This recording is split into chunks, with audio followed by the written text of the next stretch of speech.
Our top story: after widespread and violent protests over the Agnipath scheme, the Ministry of Home Affairs now reaching out to the aspirants and the protesters, deciding to reserve 10% vacancies for recruitment in Central Armed Police Forces as well as Assam Rifles for Agniveers. So 10% reservation announced by the Home Ministry for Agniveers in the Central Police Forces. Nikunj joining us for more on this. Nikunj, so a second concession there in as many days by the government.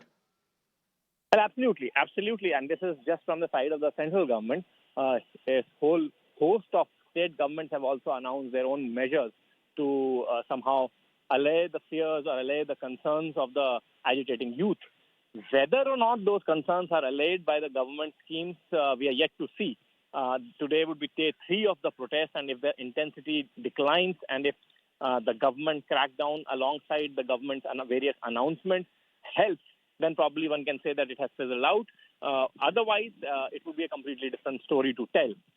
However, the second concession that is coming in, it came in around 9 a.m. from the Union Home Minister himself, is something that is of significance, keeping in mind that if you keep in mind the fact that the paramilitaries are the third largest recruiter from the central government side after the Ministry of Defense and the railways.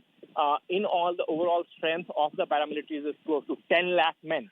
So if you are able to reserve, say, sort of 1 lakh vacancies out of that on a pro rata basis, on a rolling average basis, then that's a significant number.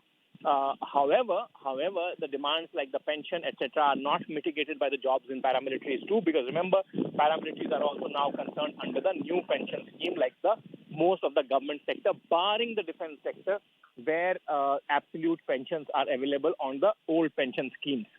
So the government obviously moving ahead in that direction. And also another significant concession that they have announced today is that other than the age concession announced for the recruitment of Agniveers yesterday by the government of India itself, today the Home Minister has gone ahead and said that in the first year of recruitment of Agniveer, a 5-year age breach would be allowed, which would mean 28 years for the recruitment as a Jawan.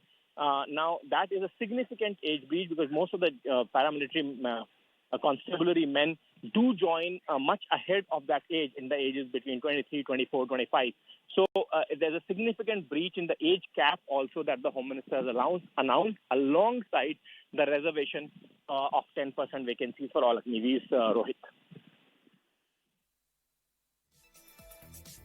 All right, Nikunj, we leave it there for the moment. Thanks very much for joining us with those details.